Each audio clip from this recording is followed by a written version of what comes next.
Oh, dear Lord Almighty, guys. I know a lot of people out there either love or they hate the Sentinels, but I will tell them this, okay? Right to their face, they are doing one thing great. It's making some spicy drama in the Valorant scene. We've already talked about TSM versus Sentinels. We've talked about Wardell versus Shazam, and now it's 100 Thieves versus Sentinels, as all the teams out there think they are the best team in North America. Whether trolling or not, I ask you guys the question, who do you think is the current #1 team in North America? I will keep my answer to myself on this one, but I will say, in my own personal opinion, maybe give you a hint, maybe it's not Sentinels, and maybe it's also not 100 Thieves. Huh? What do you guys think about that one? Answer the question down below, but the beef does continue with the JBL Quantum Cup this past weekend. In case you guys missed it, let me say, all right, there were so many best of ones in groups that were actually pretty crazy. A couple 13-0s, maybe a 13-1 here or there.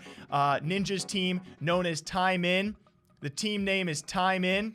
Ninja's on the team. The team name is Time In. They actually took down FaZe Clan in a best of one. FaZe Clan bounced back, still make it out of groups, and still make the grand finals. That just goes to show you how much Jimmy was going on throughout the entire event. I would say a pretty loosey-goosey event, not too much weight to it, of course, as much as maybe a First Strike event, but still, it will be our last official for the end of this year, and thus, when Sentinels sweep FaZe Clan, and they also beat 100 Thieves in their run, they are now thinking they're the #1 team in North America. 100 Thieves won First Strike. They think they're #1. TSM calling things flukes. Maybe they're #1. So what do you guys think? But it was actually Sinatraa and Steel and Nitr0 kind of going back and forth, especially though someone like Sinatraa really stirring the pot. And I love it. As it was actually just over a week ago for First Strike, it was Steel after they took down Sentinels, saying really easy 2-1 win over Sentinels. Real shame a team playing together since beta couldn't close that out. GG's, thanks to all the fans. And now, just as Sentinels take down 100T to also,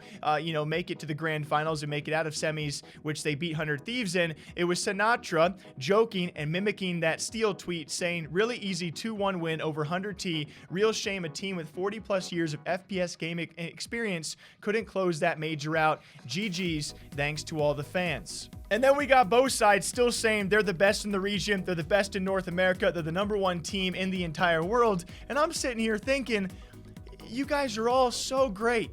This is really what Valorant needs right now. I will say it for all of you guys who are really caring and listening. This is what Call of Duty does very well. This is what CSGO really lacks, is this semi-beef, whether joking or being serious, between all of these top teams out there. I love this stuff. To end it as well, we had all of these star players from former Esports showing off their accolades. You got someone like Sinatraa, a former Overwatch League MVP as well as a champion, and showing off that said trophy in front of Jimmy Fallon. And then you got a guy like Nitr0, who is a part of the most successful North American CSGO roster in history. I believe that's ESL Cologne, but they had a string of victories. If you guys know, you know. He's one of the best in the game and now in Valorant. And then you got Steel showing off their First Strike trophy. It's like, and they're just kind of like subtweeting each other subliminally. How do I even word this? Without even adding each other, they're all just tweeting out pictures of trophies.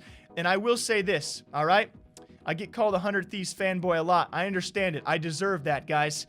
But I think Sinatraa and Sentinels take this W. They take the event, and Sinatraa did a great job stirring the pot. Usually you can count on Sentinel's social media guy to do the job, but Sinatraa, he wins the day. What do you guys think? I'll end it yet again on this question. Who is the best team in North American Valorant, and who's the best team in the world? Because I would like to argue North America certainly has some of the top teams. But, who knows? Without any of these cross-region events, who freaking knows, eh? I can only hope North America is the best. What do you guys think? Until next time, take a sip of that wah, take a sip of that ka, sip it slowly, all right? Let it go through your veins. That's not where liquids go. Take care. I'll see you back here next time. Bye.